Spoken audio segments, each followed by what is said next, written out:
আজ আমি সেরকম কোনো বক্তব্য পেশ করতে যাচ্ছি না। শুরু করার পূর্বে আপনাদের কিছুটা মানসিকভাবে প্রস্তুত করে নিতে চাই। এখন আমি আপনাদের সাথে যা শেয়ার করতে যাচ্ছি, আমি মনে করি এটা খুবই গুরুত্বপূর্ণ যে বর্তমান সভ্যতার কিছুটা পটভূমি মুসলমানদের জানা থাকা উচিত। আমি এমন কিছু নিয়ে কথা বলবো যা বুঝতে হলে আপনাদের অনেক মগজ খাটাতে হবে। আপনারা সারাদিন ধরে এমনিতে এখানে বসে আছেন, মানসিকভাবে অনেকটা ক্লান্ত, তাই দোয়া করুন যেন আমি পরিষ্কারভাবে ধারণাগুলো আপনাদের নিকট উপস্থাপন করতে পারি এবং আপনারা যেন আমার চিন্তা পদ্ধতির সাথে একাত্ম হতে পারেন। যে কারণে আমি ভূমিকাটা দিচ্ছি তা হলো, যখন আপনাদের কোনো প্রশ্ন জিজ্ঞেস করব, এভাবে আমি শিক্ষা দিয়ে থাকি, আমি শুধু প্রশ্ন করার নিমিত্তে কোনো প্রশ্ন করি না। যখন আমি কোনো কিছু জানতে চাইব, আশা করি আপনারা জোর আওয়াজে তার জবাব দিবেন। এর ফলে আমি বুঝতে পারবো যে আপনারা জীবিত আছেন। একমাত্র এভাবেই আমি বুঝতে পারবো যে আপনারা এখনও নিঃশ্বাস নিচ্ছেন। তাই বক্তব্য চলা অবস্থায় আমি আপনাদের নিকট অনেকবার বিভিন্ন প্রশ্ন করব, আপনারা জবাব দিলেই কেবল আমি আলোচনা সুন্দরভাবে চালিয়ে যেতে পারবো। আমি আশা করছি আধা ঘন্টার মধ্যে আলোচনা শেষ করতে পারবো। যদি না পারি তবে আমি চেষ্টা করব ইনশাআল্লাহ তাআলা।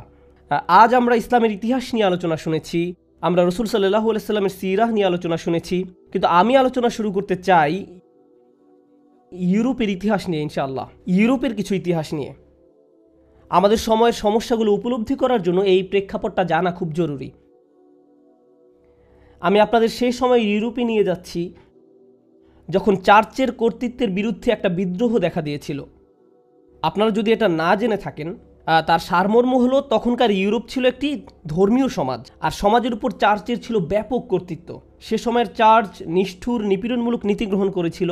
পোপের কথাকে এক কথায় সৃষ্টিকর্তার কথার সমান মূল্য দেয়া হতো।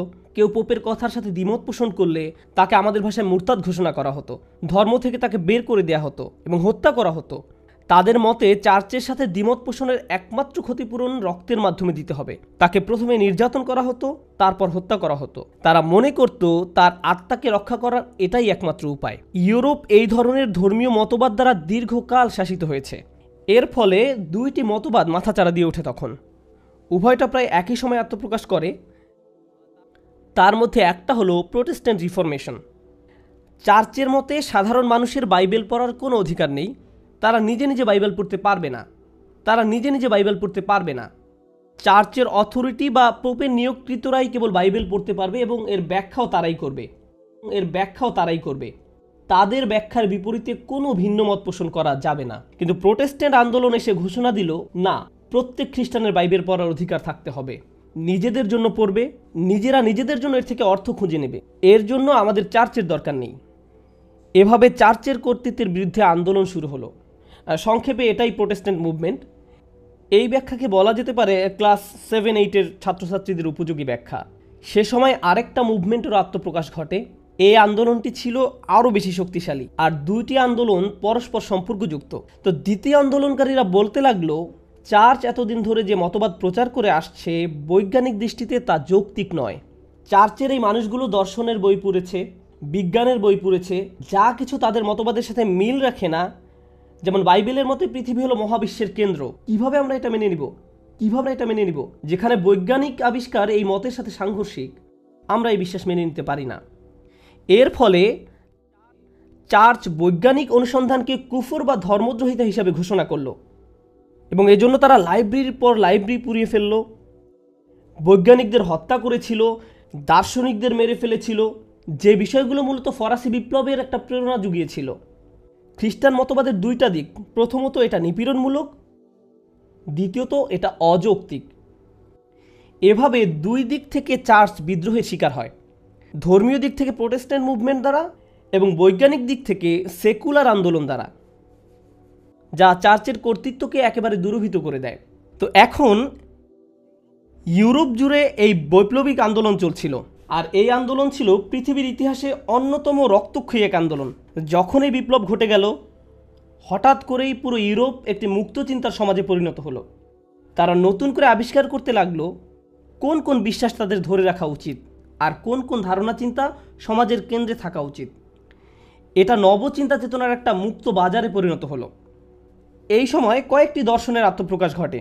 মূলত প্রথম দিকে সেরা সেরা বিজ্ঞানীদের অনেকেই ছিলেন নামকরা দার্শনিক, সুতরাং তাদের নিকট দর্শন এবং বিজ্ঞান একসাথে সম্পর্কযুক্ত ছিল।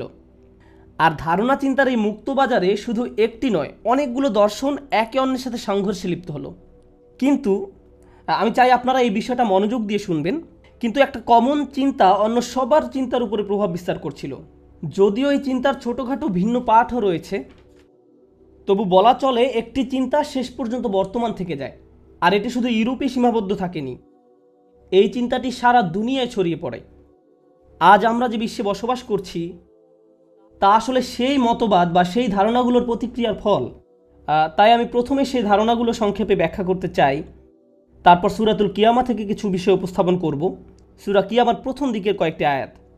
কিন্তু তার পূর্বে একটা দৃশ্যপট তৈরি করে নিতে চাই। তো প্রাক আধুনিক যুগের প্রায় সকল সমাজ ব্যাপকভাবে ধর্ম দ্বারা প্রভাবিত ছিল, যে কোনো ধর্ম দ্বারাই হোক না কেন। হিন্দু ধর্ম হতে পারে, বৌদ্ধ ধর্ম বা ইসলাম ধর্ম। অধিকাংশ সমাজ কোনো না কোনো একটি ধর্মীয় মতবাদ দ্বারা প্রভাবিত ছিল। ধর্মীয় সমাজে ধর্মশিক্ষা হলো সবচেয়ে গুরুত্বপূর্ণ বিষয়, বিজ্ঞান বা ব্যবসা শিক্ষা নয়। ধর্মীয় নেতা হতে পারা ছিল সবচেয়ে প্রেস্টিজিয়াস। তাই প্রাক আধুনিক যুগের যাজক, পুরোহিত, ইমাম, আলেম বা হিন্দুদের আধ্যাত্মিক গাইড যাই হোক না কেন, এই মানুষরা ছিলেন সমাজের সবচেয়ে গুরুত্বপূর্ণ ব্যক্তি। তারা ছিলেন সমাজের উঁচু শ্রেণীর মানুষ। এখন এই মানুষদের কাছ থেকে আপনি কি শিক্ষা করেন? এদের কাছ থেকে আপনি প্রধানত তিনটা বিষয় শিখেন। তিনটি বিষয় গুরুত্ব দেওয়া শিখেন। আপনি গুরুত্ব দেওয়া শিখেন ঈশ্বরের প্রতি। আমি এখন ইসলাম নিয়ে কথা বলা শুরু করিনি, তাই আমি আল্লাহ না বলে ঈশ্বর বলছি। বিভিন্ন ধর্মে ঈশ্বরের বিভিন্ন রকমের ব্যাখ্যা আছে। ঈশ্বর দ্বারা কেউ বহু ঈশ্বর বোঝাতে পারেন, বা কেউ এক ঈশ্বর বা পৌরাণিক কোনো কাহিনী হতে পারে। যেরকম ধারণা হোক না কেন, মোট কথা প্রতিটি ধর্মে অদৃশ্য ঈশ্বরের একটি ধারণা বিদ্যমান রয়েছে। সেই ঈশ্বরের প্রতি আপনি সর্বপ্রথম গুরুত্ব দেওয়া শিখেন। দ্বিতীয়ত, আপনি যে বিষয়ের প্রতি গুরুত্ব দেওয়া শিখেন তা হলো আত্মা, সোল। মানুষের একটি শরীর রয়েছে, আবার তাদের একটি আত্মাও রয়েছে। আপনি সকল ধর্মেই আত্মার উপর গুরুত্ব দেওয়ার বিষয়টি লক্ষ্য করবেন। আমাদের ভেতরের রহস্যময় একটা কিছুর অস্তিত্ব রয়েছে, আর এটাকে অবশ্যই রক্ষা করতে হবে। তাহলে এখন আমাকে বলুন, প্রথমে কিসের প্রতি গুরুত্ব দেওয়া? ঈশ্বর। দ্বিতীয়ত আত্মা। তৃতীয় বিষয়টি হলো মৃত্যুর পরবর্তী জীবনের একটি ধারণা। পৃথিবীর এই জীবনের পর কিছু একটা ঘটবে। কারো মতে আপনি একটি গাছ বা পাখি হিসাবে পুনরায় জন্ম লাভ করবেন, অথবা আপনি স্বর্গ বা নরকে যাবেন। মোট কথা তৃতীয় ধারণাটি হলো এই পৃথিবীর জীবনই একমাত্র জীবন নয়, এই জীবনের পর আরও জীবন আছে, এরপর আরও অস্তিত্ব রয়েছে। তাহলে দেখা যাচ্ছে সকল ধর্ম জুড়ে তিনটি বিষয়ের প্রতি গুরুত্ব দেওয়া হতো। গড, আপনারা একটু আমাকে বলুন। আত্মা, আর কি? পরকালীন জীবন। এই ধারণাগুলোকে ইসলামের ক্ষেত্রেও দেখা যায়।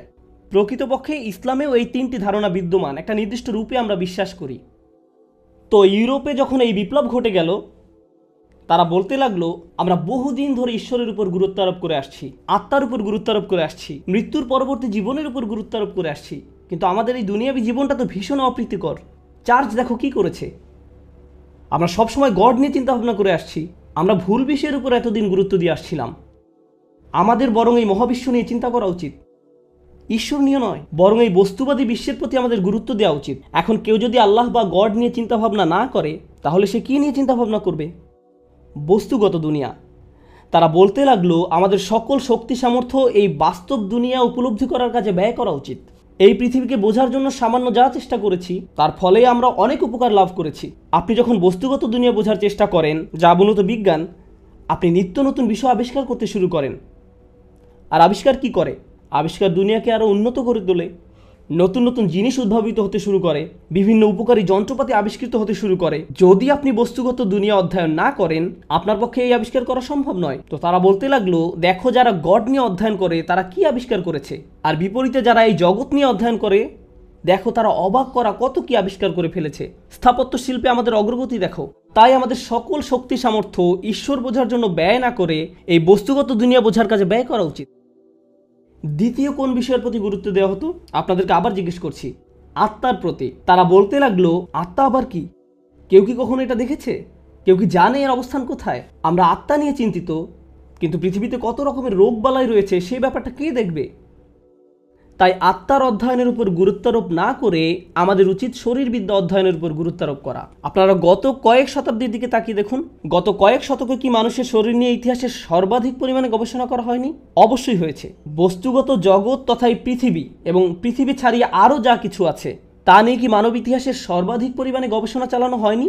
হ্যাঁ, অবশ্যই। তাহলে আমরা দেখতে পাচ্ছি গত কয়েক শতকে ঈশ্বরের পরিবর্তে অধ্যয়ন করা হয়েছে এই জগৎ নিয়ে, আর আত্মার পরিবর্তে অধ্যয়ন করা হয়েছে শরীর নিয়ে। তো আগে যেখানে সমাজের সবচেয়ে উঁচু স্তরের মানুষেরা ঈশ্বর এবং আত্মা নিয়ে অধ্যয়ন করত, কিন্তু আজকের দিনে তাদেরকেই সমাজের সর্বোচ্চ শিক্ষিত মনে করা হয় বিজ্ঞানের বিভিন্ন বিষয়ে যাদের পিএইচডি রয়েছে। এরাই হলো সর্বোচ্চ শিক্ষিত। তৃতীয় বিষয়টি কি ছিল? ঈশ্বর, আত্মা, আর কি? হ্যাঁ, মৃত্যুর পরবর্তী জীবন। স্বর্গের জীবন অতি চমৎকার হবে। এখানে কষ্ট ভোগ করো, কিন্তু স্বর্গে গিয়ে আরামে থাকবে। এ সম্পর্কে ইউরোপিয়ানরা কি বলে? তারা বলে আমরা এসব শুনতে শুনতে ক্লান্ত। মৃত্যুর পর আরেকটা জীবন আছে কি না আমি জানি না, কিন্তু আমাদেরকে এই পৃথিবীর জীবনের উপর গুরুত্ব আরোপ করতে হবে। চলো চেষ্টা করে দেখি যদি আমরা এই পৃথিবীর জীবনটাকে উন্নত করতে পারি। চলো রাষ্ট্রবিজ্ঞান নিয়ে গবেষণা করি, সমাজবিজ্ঞান নিয়ে গবেষণা করি, নৃবিদ্যা নিয়ে গবেষণা করি, গণযোগাযোগ নিয়ে গবেষণা করি। চলো আমাদের জীবনকে উন্নত করার লক্ষ্যে মানবিক জ্ঞানের এই সমস্ত ক্ষেত্রগুলো নিয়ে চিন্তা গবেষণা করি, যেন আমরা নিজেদের ভালোভাবে শাসন করতে পারি, উন্নত জীবনযাপন করতে পারি। তো প্রসঙ্গক্রমে তারা যত বেশি এসব বিষয় নিয়ে পড়াশোনা করতে লাগলো, যেমন তারা যত বেশি নগর উন্নয়ন নিয়ে পড়তে লাগলো, তারা যত বেশি রাষ্ট্রবিজ্ঞান নিয়ে অধ্যয়ন করতে লাগলো, সমাজবিজ্ঞান নিয়ে অধ্যয়ন করতে লাগলো, যত বেশি সাইকোলজি নিয়ে পড়তে লাগলো, এর ফলে ইউরোপে কি কোনো ইতিবাচক প্রভাব পরিলক্ষিত হয়েছে? ইতিবাচক পরিবর্তন হয়েছে। হ্যাঁ, চারিদিকে রাস্তাঘাট তৈরি হতে লাগলো, দালান কোঠা নির্মিত হতে লাগলো, ব্যবসার সম্প্রসারণ হতে লাগলো, নিত্য নতুন বিষয় আবিষ্কৃত হতে শুরু করলো। প্রকৃতপক্ষে যুক্তরাষ্ট্রের পূর্বে কারা পৃথিবীতে নেতৃত্ব দিয়েছিল? সবাই কার মতো হতে চাইতো? এটা ছিল ইউরোপ। স্পষ্টত তারা এই নতুন এই ধারণাগুলো নিজেদের মাঝে সীমাবদ্ধ রাখেনি। তারা তাদের লোভী স্বার্থসিদ্ধির জন্য চেয়েছিল এই ধারণাগুলো সারা বিশ্বে ছড়িয়ে পড়ুক। আমাদের সবার পূর্বপুরুষদের ইউরোপীয়দের দ্বারা শাসন হওয়ার ইতিহাস রয়েছে। আমাদের অধিকাংশদের এই অভিজ্ঞতা সহ্য করতে হয়েছে। এর মানে কি? এর মানে হলো আমাদের পূর্বপুরুষদের সরাসরি এক ধরনের ইউরোপীয় শিক্ষা ব্যবস্থার অধীনে শিক্ষা গ্রহণ করতে হয়েছিল। বস্তুত আপনি যদি পাকিস্তান, ইন্ডিয়া, আলজেরিয়ার মতো দেশগুলো বা আজকের দিনে গোটা মুসলিম বিশ্বের দিকে তাকান, তাহলে দেখতে পাবেন এখনও সেসব দেশের সরকারি শিক্ষা ব্যবস্থা এবং শিক্ষা কারিকুলাম ইংল্যান্ড বা ফ্রান্স দ্বারা এবং তারা যা রেখে গেছে তার দ্বারা সরাসরি প্রভাবিত। এখনও সেই প্রভাব বিদ্যমান, সেই প্রভাব এখনও দূরীভূত হয়নি। তো এই সব কিছুর মাঝে মানুষ যখন প্রশ্ন করতে লাগলো কিংবা বিশ্বাসের এই ব্যাপারটা কিভাবে ব্যাখ্যা করা হবে, তাহলে ঈমান কি, ঈশ্বর কি, তখন এই যুক্তিগুলো দেখানো হচ্ছিল যে ধর্ম বলতে কিছু নেই, আল্লাহ বলতে কেউ নেই, ধর্ম মানুষের বানানো, ইত্যাদি ইত্যাদি। কিছু মানুষ তখন নাস্তিকতায় দীক্ষিত হতে শুরু করে। এই বছর আমার সুইজারল্যান্ড ঘুরে আসার একটা সুযোগ হয়েছিল, যেটা খুবই রক্ষণাত্মক একটা সমাজ। তারা তাদের 400-500 বছরের পুরনো চার্চগুলো রক্ষা করার ব্যাপারে খুবই সচেতন, কিন্তু কেউ সেই চার্চগুলোতে যায় না। গির্জার বিল্ডিংগুলো সংরক্ষিত আছে। অর্থাৎ তারা ইতিহাস ভালোবাসে, কিন্তু ধর্মের সাথে এখন তাদের কোনো সম্পর্ক নেই। আমি আসলে কিছু মানুষকে জিজ্ঞেস করেছিলাম, আপনি কি ধর্মে বিশ্বাস করেন? তারা উত্তরে বলে না, যদিও তারা এখনও চার্চের ঘণ্টা বাজার শব্দ শুনতে পায়। কারণ তারা শুধু ইতিহাস সংরক্ষণ করতে চায়, তাই এটা এখন শুধুমাত্র অসার ইতিহাস। আমি আপনাদের আরেকটি উদাহরণ দিচ্ছি। নিউ ইয়র্ক সিটিতে নির্মিত অন্যতম পুরনো একটি গির্জার অবস্থান হলো পার্ক অ্যাভিনিউতে। এটা একটি ঐতিহাসিক জায়গা। এজন্য স্টেট গভর্নমেন্ট এটাকে একটি সংরক্ষিত ঐতিহাসিক জায়গা হিসেবে ঘোষণা করে, ফলে কারো পক্ষে এটাকে ধ্বংস করে ফেলা সম্ভব না। এজন্য দেখা যায় আধুনিক আকাশচুম্বী সব অট্টালিকার মাঝখানে 200 বছরের পুরনো এই চার্চটি কিছুটা বেমানান হয়ে দাঁড়িয়ে আছে। ক্যাথলিক চার্চ, কেউ এখন আর সেখানে যায় না। আর এই জন্য তারা এটাকে একটি নাইট ক্লাবে রূপান্তরিত করেছে। এটা এখন আসলে একটা নাইট ক্লাব, কিন্তু বিল্ডিং আগের মতোই আছে, কারণ এটা ঐতিহাসিক জায়গা। তো একদিন হেঁটে যাওয়ার সময় একটা সাইনবোর্ডের দিকে খেয়াল করলাম, সেখানে লেখা আছে বৃহস্পতিবার রাতে এখানে মহিলাদের ফ্রি ড্রিঙ্কস পরিবেশন করা হয়। আমি অবাক হয়ে ভাবতে লাগলাম, এটা আবার কোন ধরনের চার্চ? খ্রিস্টান ধর্মের কোন ফেরকা এটা? বৃহস্পতিবার রাতে পবিত্র পানি ধরনের কিছু নাকি? এটা কি? যাই হোক, এই চিত্রটি উপস্থাপন করছি একটা কারণে। এই 2014 সালের আজকের পৃথিবীতে আমরা এটা পছন্দ করি আর নাই করি, অবশ্যই আমরা আল্লাহর উপর বিশ্বাস করি, পরকালে বিশ্বাস করি, রূহের অস্তিত্বে বিশ্বাস করি। আমরা চাই আমাদের অন্তর সব ধরনের রোগ থেকে নিরাপদ থাকুক। দার্শনিক দৃষ্টিকোণ থেকে এই সব আলোচনাকে আপনি আত্মার সাথে সম্বন্ধযুক্ত বলতে পারেন। আর যদিও ইসলামিক পরিমণ্ডলে এটা সর্বোত্তম পরিভাষা নয়, কিন্তু একটা মজার বিষয় কি জানেন? এই নতুন ইউরোপীয় চিন্তাধারা যা গোটা বিশ্বের উপর ব্যাপক প্রভাব বিস্তার করতে সমর্থ হয়, এটা বলেনি যে আপনাকে ঈশ্বরে বিশ্বাস করতে হবে না। এই দর্শন এটা বলে না। এটা মূলত যা বলছে তা হলো, হ্যাঁ, তুমি যদি ঈশ্বরে বিশ্বাস করতে চাও করতে পারো। তুমি যদি চাও মৃত্যু পরবর্তী জীবনেও বিশ্বাস করতে পারো, এটা তোমার অধিকার। তুমি যদি বিশ্বাস করতে চাও করতে পারো। তারা যা বলছে তা অনেক বেশি ভয়ঙ্কর। তারা বলেনি যে আমরা তোমার সাথে একমত পোষণ করি না, তারা বলেছে এতে কিছুই যায় আসে না। তুমি ঈশ্বরে বিশ্বাস করো বা না করো এতে কারো কিছু যায় আসে না। বিজ্ঞান বাস্তব, তুমি ঈশ্বরে বিশ্বাস করো বা না করো। মেডিসিন বাস্তব, তুমি স্বর্গে বিশ্বাস করো বা না করো। রাজনীতি বাস্তব, অর্থনীতি বাস্তব। তাই চলো বাস্তব জগৎ নিয়ে উদ্বিগ্ন হই। মুসলমানদের ক্ষেত্রে কি ঘটছে? আমাদের প্রায় অধিকাংশই আধুনিক শিক্ষায় শিক্ষিত। আমরা যদি কোনো শিক্ষা পেয়ে থাকি সেটা হলো আধুনিক শিক্ষা। এর ফলে যদিও আমরা আল্লাহতে অবিশ্বাস না করি, পরকালকে অবিশ্বাস না করি এবং অন্তরের বিষয়টিতেও অবিশ্বাস না করি, কিন্তু বাস্তবিক অর্থে ইউরোপীয় বিপ্লব মানুষের কাছ থেকে যে ধরনের আচরণ আশা করে, আমাদের আচরণ মোটেও তার ব্যতিক্রম নয়। ব্যবহারিক দৃষ্টিকোণ থেকে বলতে গেলে তাদের আচরণ এবং আমাদের আচরণে কোনো ফারাক নেই।